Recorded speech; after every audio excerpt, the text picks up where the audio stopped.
Welcome to the Sample Chapter Podcast, the show where authors read a sample chapter from one of their books. Here's your host, Jason A. Meiske.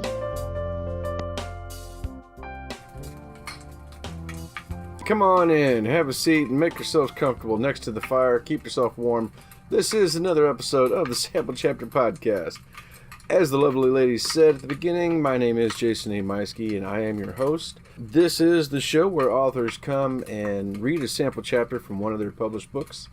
It's a new author every week, a new book, a new sample chapter, with the hopes that you're going to find something brand new that you've never heard before.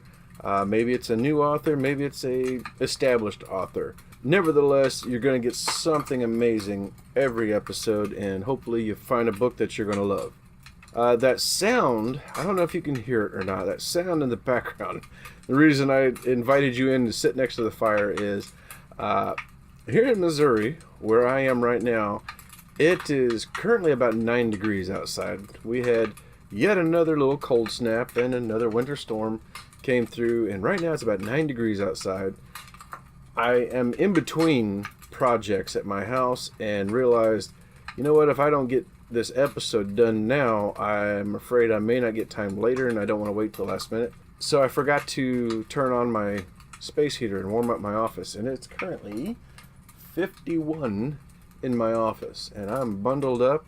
And a little trick I found out a while back is something you can do is, have you ever watched those fireplace videos? They're really cozy. You can sit down, you watch the fire and the crackling sounds in the background. Well, you know, I discovered that the sound of it works just as well. And so I've got my my Google sitting here next to me. I do have the heater going finally, and it may be taking the edge off a little bit too, but in my head, I'm thinking that there's a roaring fire right next to me, and I swear this works. My Google is playing sounds of a fireplace, and just hearing that in the background, it just makes me feel like I'm sitting here in front of the fire. You know, if only I was writing. But that's all right. I'm sitting here with you, my friends, having a little chat and talking about this week's author. It's a great episode. It's a fantastic reading. And I can't wait to dive into the story. And by the way, our author, who is J.D. Sanderson, you need to stay tuned because he's got a fantastic offer for you. So be sure to stay tuned. We're going to get to that here in just a moment. But first, you want to make sure that you're following us on social media. We are on Facebook and Twitter. Sample Chapter Podcast on either one of those. You can follow along. We post and tweet on there pretty regularly. If you want to reach out to us, you can use one of those methods to reach out to us, or email us at samplechatterpodcast@gmail.com. You can reach out and leave a comment, send me an email about an author you'd like for me to talk to, or if you yourself are an author and you would like to come on the show and read a chapter, maybe you got a book about to come out and you'd like to kind of raise a little more fanfare about it, just reach out to me, let me know, and we'll make something happen. We'll see what we can do. You also want to make sure that you are going in and subscribing wherever it is that you are listening to podcasts, you know, iTunes or whatever. Make sure you hit that subscribe button, and if you like us, give us a rating. We really appreciate that. It shows that platform that people are listening and people do like us, and you know, and I really appreciate it too. It means a lot. Don't forget, this is the first week of March, meaning we're going to have today's episode. And we'll have a bonus episode later in the week coming up. Should be on Thursdays when that will come out. I'm trying to just get a few more episodes in per month and get you a little more knowledgeable about some more authors. So don't forget to look for that later on this week. My own writing has had a nice little uptick. I didn't write every day, but I'm really, really enjoying this chart that I printed off where I'm tracking my writing every day. And like I said, I did not write every day in February, but I did write much more than I did in January. Granted, I was sick for a lot of that month, but I ended up with 13,388 words for the month of February. Not great. It came out to an average of 468 words, I think it was, or 87. Just under 500 if you count all 28 days in February. But since I did not write every day, that average actually goes up a little bit more if you consider just the days that I wrote. But, the goal is for me to start writing more, and I'd really hope to be done with my first draft by now. This novel is coming along really nicely, and I'm really enjoying it. I still am shooting for April to release. We'll see how that goes. I don't know. I've got a major event. I say major, but I've got a big event I'm going to be attending, book signing at the end of April here locally, so that's my hope, is to have the book ready by then, but we'll see how it goes. Wow, that was a big pop from the fireplace. Did you hear that? Anyway, hey, I do want to make sure and take a moment and thank our sponsors, U-Tor-All, who's been with us for over a year now. If you're looking for self-storage in the Warrensburg area, perhaps you're military, moving in here to Whiteman Air Force Base, U-Tor-All is the place you want to go. They have climate control, they have non-climate control, it's completely fenced in, gated, more than 50 cameras recording 24 hours a day. Check them out online at U-Tor-All.net. That's the letter U, STORALL.net. Don't forget to also head on over to Pop Goes the Culture Network. It's a podcast network. It's some friends of mine down in Springfield. Well, I say friends. They are podcasting cohorts. I'll continue to call them friends. Anyway, Pop Goes the Culture podcast network. Check them out online. I will have links to all of this in the show notes. And they're just a great bunch of guys. They have several shows on their network, and it's a lot of fun. So don't forget to check them out. I also want to make sure and let everybody know that right here in Warrensburg, at the University of Central Missouri, they have the 51st Annual Children's Literature Festival coming March 17th through the 19th. That's a Sunday, Monday, Tuesday. Coming up soon. They have more than 30 authors are going to be in attendance. It's a huge event. I mean, like I said, it's a 3-day event. I will be there volunteering for a couple of those days. I'm going to miss out on Tuesday, but like I said, I'm not there as a author. I'm there as a volunteer just because I want to be able to come there and rub some elbows with some of these authors and be a part of something, and give back and help out in any way that I can. Make sure to head over to clf.ucmo.edu for more information, and like I said, I will have links to this in the show notes so that you can check out the festival. It looks like it's going to be a lot of fun, and my gosh, 51 years. This is definitely something fantastic. So check it out. Well, this week's author, J.D. Sanderson, this guy, man, what a fun time I had talking with him. Met him through Twitter, which, what can I say? Yeah, I understand it. I'm a late bloomer to Twitter, and I oftentimes don't know what the heck I'm saying, but and had a hashtag and so on. But fortunately, the authors on there, members of, a lot of times it's the members of the hashtag writing community that are finding me through there, and I'm finding some great authors in there as well. That's, I believe that's where JD and I met, and we've been chatting back and forth and getting to know him a little bit. And his first book, Footstep Echo, he's got a sequel to this coming out later on this summer. And he was just a lot of fun talking about his time travel sci-fi adventure and what drives him as a writer, what drove him to finish this first book. Because a lot of us, myself included, we that first book took forever to finish. And for JD, it wasn't as long as what I dealt with it, but I don't think a lot of authors do write for as long as I did on mine. But anyway, we talked about that. We talked about his some of his inspirations, the things that do inspire him for his science fiction stories, and it's just all around a fun interview. And like I said, you're not going to want to miss out on not only his chapter reading, which is really thrilling, but also the offer he's got at the there at the end of the interview. I'm not going to say anymore. I don't want to spoil it. So I will get us on over to the interview with science fiction and time travel mystery author J.D. Sanderson.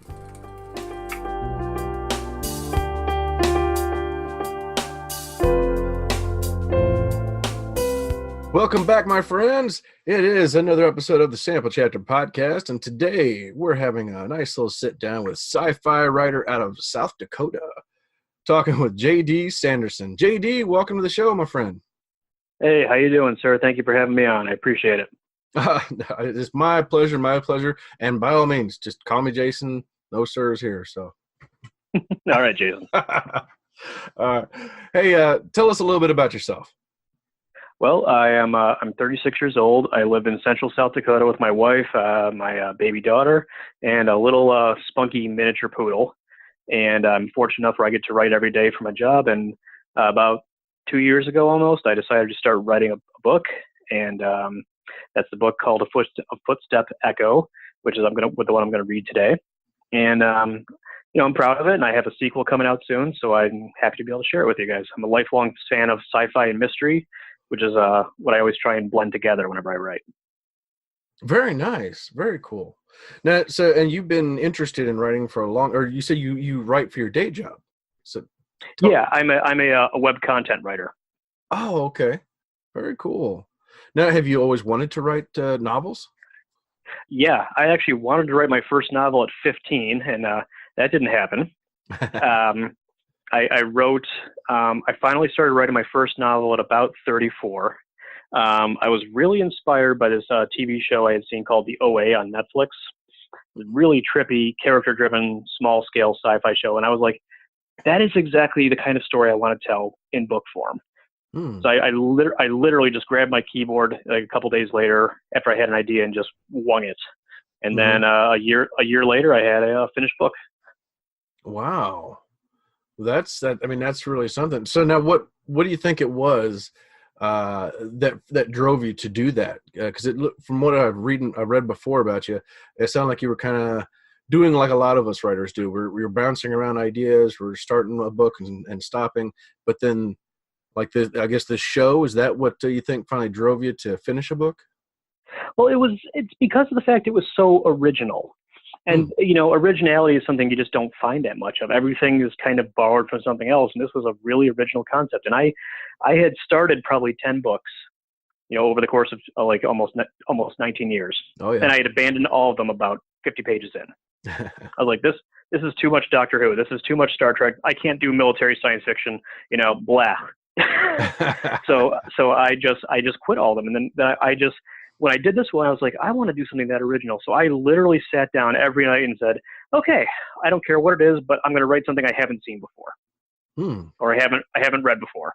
I've never seen it in the movie theater, never heard of it in audio fiction, nothing, and that's just how I did it. I was like, okay, if I haven't seen it, I'm going to write it down. Wow. Okay. Now, and did that inspiration, carry you through the entire book, or did it bog down for you at any point? No, I had like probably two things that I wanted to touch on in the book, and everything else I made up on the fly every night. I knew that I wanted one of my main characters to be an elderly gentleman because you just don't see a lot of 70-year-old protagonists. And I wanted the other one to be someone who didn't talk. Oh, okay. I was like, okay, I haven't seen that. Let's do that. Yeah. Well, that's cool. Wow, you never see that.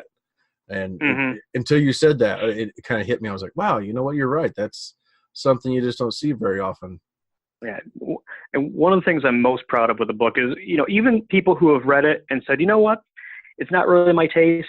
I didn't enjoy it that much, but you know what? It's original. So I think I'm happy about that the most of all. Yeah.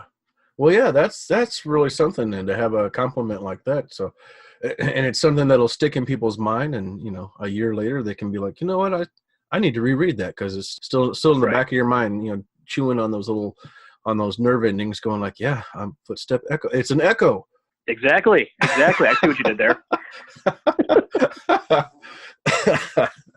I'm very happy to be an author. I mean, it's something I've always wanted to do. I was lucky to get a nice a small deal, but a deal nonetheless with a small publishing house. And now I'm about 2 chapters away from being finished with the sequel to this book, which I hope to release in the summertime. Well, that's really cool. What's the title of this? The title will be The Clock's Knell. Apparently, I don't go for marketable titles. Well, you know, that originality just keeps on going. Yes. But that's really cool though. And I guess now who does your covers? That cover of A Footstep Echo was done by the publishing house. For the sequel, I'm planning on self-publishing, and my wife actually has a couple degrees in art, so I'm planning on having her come up with something really sweet because I know she can do a great job. Oh, very nice. Now, and I remember reading online about you that your wife is a big supporter, which is a really good thing to have as a writer. She is. She's also she also helped me edit the first book.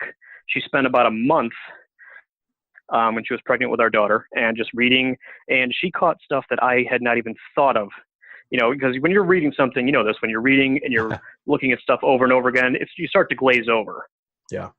You know, you read something 100 times, you miss everything that's going wrong. And she found like the slightest little continuity error. I was like, oh, thank you. Because I did not want to be the guy who ends up on some Reddit thread when so many people go, actually, he should have been in this time period here. So. Yep. Yeah. Well, I mean, that was the mistake I made was I read it. Oh gosh, who knows how many times as authors that we read our own stuff. But yeah, I'd become blind to the story. And once I got done, I ran it through like Grammarly and some other spell checkers. And I looked at it till 3 a.m. for like 3 or 4 nights in a row. And then finally hit the button to just go ahead and publish the Kindle version. I figured, you know, if there's mistakes, I can always change it. Right. Same thing. Like 2 weeks later, my wife finished her classes, was on summer break, and she picks it up and read it. And she was like, oh my gosh, I can't believe you published this. And she just, she bled all over it. And she's like, you said you can fix this, right? So, yeah. And same thing. She's like, okay, here you said they were going here. And then here you said that they've arrived at someplace else. And I'm going, oh crap. I'm fortunate enough too that my wife is a science fiction fan. She loves everything. She loves Lost, Battlestar Galactica, Star Trek, Star Wars, Doctor Who. So she lives in the genre like I do. Mm-hmm. So even though she's not, you know, the biggest book reader, but she's very well read and she's very well versed in science fiction. So she'll sit there and go, you know, maybe something more like this. And I'm just like, that's a good idea. She's a good muse, my wife. Oh, very nice. Yeah, I mean, here's to our wives. I don't know if you've got a drink or not, but here's to our wives. They take very good care of us authors. Amen, sir. Amen, Jason. Well, now, so you write for your day job, and then where do you does that get tiring for you, or is it like you flip the switch and now you're doing something different when you go to work on your books? I mean, I enjoy what I do now. It's a lot of website and technical writing, so it helps me to. I mean, I had a different type of. I used to be an SEO writer, search engine optimization, mm-hmm. and that unfortunately gave me a number of bad habits. So I've been doing this new job for about 1.5 years, and I can already tell, like reading the first draft of my new book is better than the final draft of my first book, and I'm just like, oh well, you know. I'm sure some of my favorite writers look back at their first book and just go, I don't know, but. Just like the choice of words I would use and the descriptive terms are a little bit more in depth. The strength of my technical writing has gotten stronger over the past 1.5 years, so it's just made it easier. And also, this book has taken me a lot shorter to write, the new one, The Clock's Knell, because I've already got the world established. Yeah. So, and you said that you didn't plan any of this. You more or less just kind of winged it and pantsed it, I guess. Yep, I'm a pantser, not a planner, I guess the terminology is. I was every day I was like, okay, what should I do next? I'd sit there for minutes going, I don't know. And I would just let my fingers dance. If an idea sucked, I would just delete it. But most of the time I was just like, the only time I would really delete something is like, nope, that's too similar to something I've seen before. Delete. Well, now, so whenever well, I guess first I should ask that. So is this going to be an ongoing series? Are you looking for more books? You know, I wouldn't mind writing more. I've actually thought about, after this book is done, maybe taking a little bit of a break and then maybe trying some short stories because my daughter's almost a year old, so I want to make sure I have time. Yeah. Be with her during the formative time period of toddlerhood. But and the way the first book ends, it ends on kind of like not a cliffhanger, but it is kind of open-ended. Spoiler alert. But the second book is going to end in a way where if I don't do another one, it's okay. Okay. Yeah. Yeah, I really don't want to be the person who keeps going back to the same characters and world over and over again just because. I think it's okay for stories to end. Mm-hmm. And it's also okay for character arcs to end too. That's why I'm not shy about killing off characters. And I don't do the fake death thing that is very popular in TV and Hollywood. If someone's dead in my book, they're not coming back, even if it's time travel. Oh, okay. All right. Because I think it has a dramatic cost. Right. So now, do you find that do you find that in the sequel that you need any notes to remind yourself of things and that things from that world from the first book, or do you still have it fresh in your head? It's relatively fresh in my head. I mean, I just published the first book in June. So, but I guess I do have to look back occasionally, but I did not go full Stephen King with my description. I left a lot to the imagination. One of my most formative influences are 50s and 60s radio plays, which are almost all dialogue and a few little cheesy sound effects. Yeah. It's like Real War of the Worlds type stuff. So I like to ask the reader to come with me and fill in the gaps. I think I've got 2 characters in the first book that I really describe in detail, and probably 3 or 4 in the second book. And the rest of it, their names, where they're from, so you can go ahead and fill in the rest. And there's something to be said for that. I sat in on at a conference 2 years ago, and there was a crime thriller author who was up, and he was speaking, and somebody said, or he was talking about details, and much the same as what you're talking about. He says, I've got the character drama, I've got the issues that he's dealing with. You're filling in the gaps with your imagination. And so, well, later on, somebody asked him, how do you I love your descriptions of everything around it and the characters, how do you do that? And he goes, well, why don't you tell me what's the color of this character's hair? And it was silence. Mm-hmm. And he says, well, all right, how big do you think they are? Oh, well, I thought they were about this tall. He goes, okay, I think I have talked about that. He goes, but I've never described that character in any of his, I think it was 6 or 7 books at the time. And I got to thinking about it, I was like, oh my gosh, like, wow. I mean, he's never described his own main character, and yet everybody felt connected and like they knew what they looked like. And that's awesome when you can pull it off like that. That's really cool. Yeah, one of the characters in both books is a little 22-year-old scientist. Her name is Tal, T-A-L. And much to my surprise, this was just an extra character who had several lines in the first book, but she became like a favorite of everyone who's read it. And I was like, whoa, okay, well, if you like her. So I made her a main character in the next book. And I only describe her as short and sort of mousy looking, kind of nerdy. And everyone has their own description. Oh, does she look kind of like this? Or would this actress play her? Or what about, and I'm just like, I don't know. You tell me. No, it's okay. I do admit that when I'm writing, though, I do sometimes fan cast. Like, hey, if this was a Netflix miniseries, what actor would play this? Because it just helps me to write. I just imagine someone speaking the lines. Because I almost wanted to make it be like I was writing a movie. The book is fast-paced. It's breakneck speed, and I don't really let you breathe very much. And I guess that's why it's kind of a quick read. It's not a super long book either. It's only 260-something pages. So. Okay. Yeah, well, that's a good pace, though. I was going to say, yeah, that's one of an author's favorite questions is somebody will ask, like, oh, who do you picture doing that? And I'm like, I have no idea. Just you tell me. It's like I couldn't give you some of these young actors' names anyway, and they're going like, oh, such and such from the OC, and I'm like, you've still lost me. I don't know. So. Right. Yeah. I gotcha. All right. So go ahead and give us a little bit of information. Like, what is a Footstep Echo about?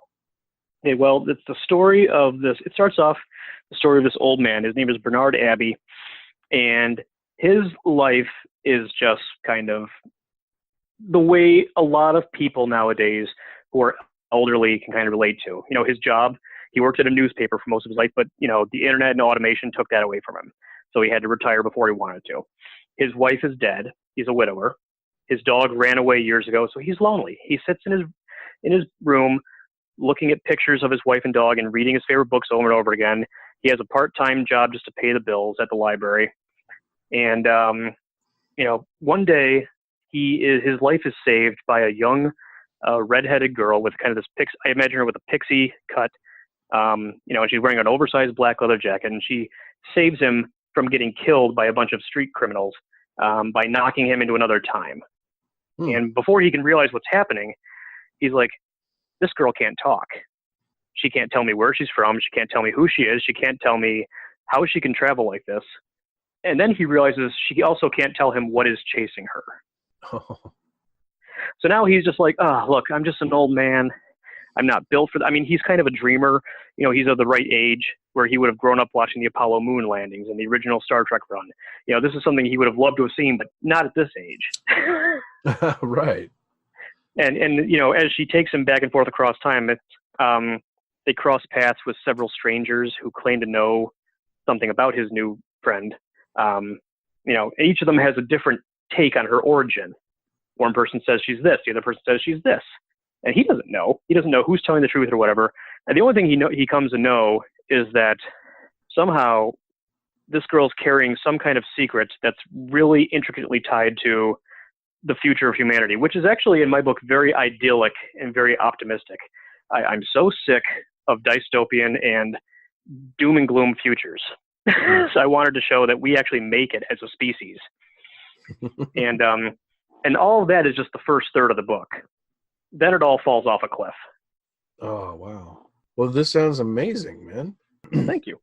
It's one of the nice things I like about this, self-described job as the host is getting to hear all the fantastic stories. And sometimes, like yours, I remember reading the description a week or two ago, but to hear it again, it's like I'm hearing it brand new or for the first time. It's just, and it's always eye-opening to hear it from the author's point of view and to learn something new. So this sounds really, really cool, man. Thank you. I appreciate that. Yeah. Well, tell the audience where can they find you and follow you? Well, I'm mainly on Twitter. That's my social media drug of choice. My handle is a sci-fi writer, which I can't believe I got that. But, I'm also on Facebook, facebook.com/author JD Sanderson. And if you just type that in, JD Sanderson, you'll also find me on Goodreads and you'll find me on Amazon. All right. Yeah. And we'll make sure and have links to all this in the show notes.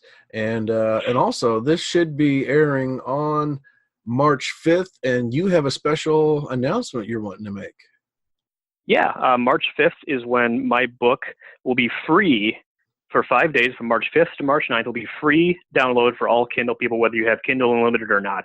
You can take it home for free, put it on your Kindle, read it, enjoy it. There you go, everybody. So you have no excuse now. You're going to get to hear a sample chapter today from the author himself. Go out, follow the links, and grab a copy. It's good for out to the 9th, right? Yes, sir. Outstanding. I can't wait. I'm gonna go ahead and hand it over because I can't wait to hear this first chapter.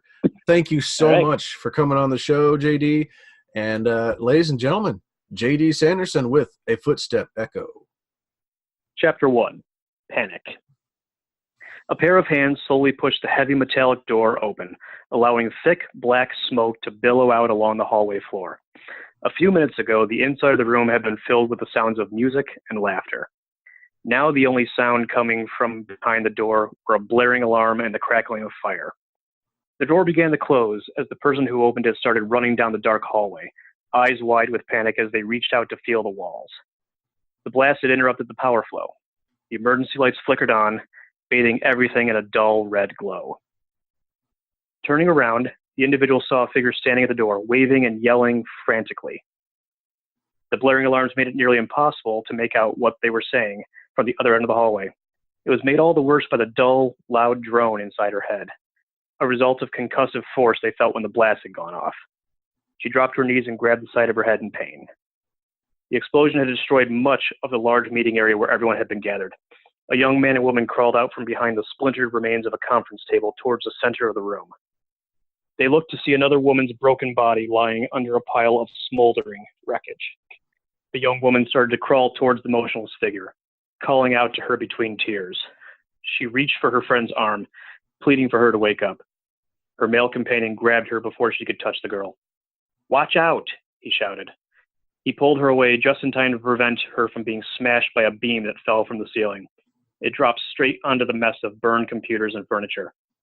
"It's too late. There's nothing you can do." He continued to pull his hysterical friend away, fearful that she would accidentally burn herself. The flickering emergency lights revealed their friend's face. The deceased girl was closest to the bomb when it went off. Bones and skin were broken, and the face was nearly charred beyond recognition. The building's fire suppression system kicked in, dousing everything in a thick, clear spray. After the fires went out, the young man let his friend go. She ran over to her friend, cradling her head in her hands. The surviving individuals continued to cough and choke on the thick smoke. A tall man stood up to look around. He did a quick head count only to notice that 2 people were missing. One of them was yelling at the main doorway. He moved carefully around the mess of burnt streamers, ripped signs, and shattered bottles of champagne to see who it was that was yelling. Someone was standing in the hallway. They began to move towards the other side of the building. The pale, red light did not allow for a lot of detail, but it was enough to reveal that the person was holding their hand up to the side of their head. The tall man looked over to the young fellow next to him in the doorway, and then back to the one behind him. "Let's go," he barked. They followed him down the hallway, each in turn calling out to the injured runner who had first made their way out of the room. They ran as fast as they could, desperate to catch the person fleeing. The tall man rounded the corner just in time to see the individual frantically trying to open the door at the far end of the corridor. He called out again as he watched them slam the palm of their hand up against the wall. The panel on the wall illuminated as the hand made contact, triggering a fingerprint-encoded door lock. A bright green light spewed from the panel, allowing the tall man to see a blood-covered familiar face looking back at him. The face he saw looking back at him did not belong to someone who was running because they were scared of what had just happened. It was sheer, animalistic panic. Their arms waved frantically, gesturing for the emergency door to open faster. He noticed a trickle of red run down the side of the person's head and neck from the wound at the temple. "Stop!" he yelled. He motioned to the man and woman behind him to approach more slowly, not wanting to spook their confused colleague. "It's all right. We're going to help you. Please, just come with us. We're not going to hurt you," he said as he held in his hands. He stepped forward again, seeing a hysterical face rapidly blinking back at him. The hand reached up to touch the bloody spot on the temple again. With a shriek, the fearful runner darted into the emergency hatch. The pursuing trio knew that the hatch led to a stairway that would take them up to the surface. Cursing, the leader of the group gave order to run for the lift. They waited inside silently as the floors whipped by on their way up. It was a long way up to the ground level. They hoped that by taking the lift, they would arrive at the ground floor before their coworker. The trio ran out of the lift as soon as it reached the main floor, squinting under the bright lights. The bomb hadn't been strong enough to destroy the main levels of the building. It had, however, triggered the security systems. Giant sheets of metal came down from the ceiling to cover up the windows, and most of the access panels and computers had switched off. Several armed security guards rushed up to meet them, asking the tall man what had happened. He told them what room they had been in at the time of the explosion before he turned to run out the building's main entrance. The 3 of them ran out of the large glass doors and onto the sidewalk, hoping they had made it there first. Before they could catch their breath, they were able to see a smaller figure running down the sidewalk underneath one of the streetlights. Security forces had cordoned off several blocks, making it easy to see the person running alongside the building. Had it not been for the perimeter, the panicked runner may have easily disappeared into the crowd that was normally present this time of night. "There!" the man shouted. He started running, ordering his 2 associates to pursue. Despite escaping the situation relatively unharmed, the force of the explosion had left them all very sore and disoriented. Each of them knew what could happen at any moment, and were racing to make sure it didn't.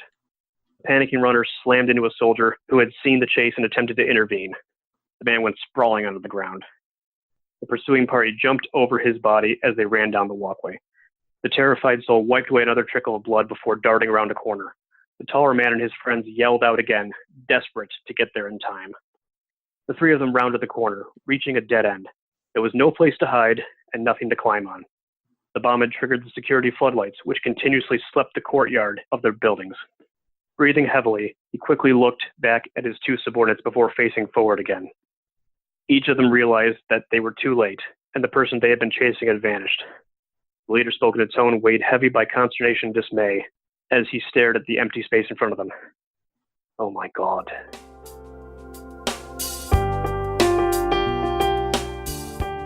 And that was a thrilling chapter coming to you by sci-fi time travel mystery author J.D. Sanderson from his debut book, A Footstep Echo. Hey, don't forget the book is free as of today, March 5th through the 9th. Go on Amazon and grab yourself a copy. I've already done that myself, so I can't wait to dive in. You should do the same, and don't forget to go in and leave a review when you're all done reading it. Check out the links in the show notes for JD, for the UCM Children's Literature Festival, and all the other people and friends that we've talked about here with the show. Don't forget to subscribe wherever it is you listen to the show so you don't miss out on a new author, a new book, and a new sample chapter. We'll see you soon. Take care.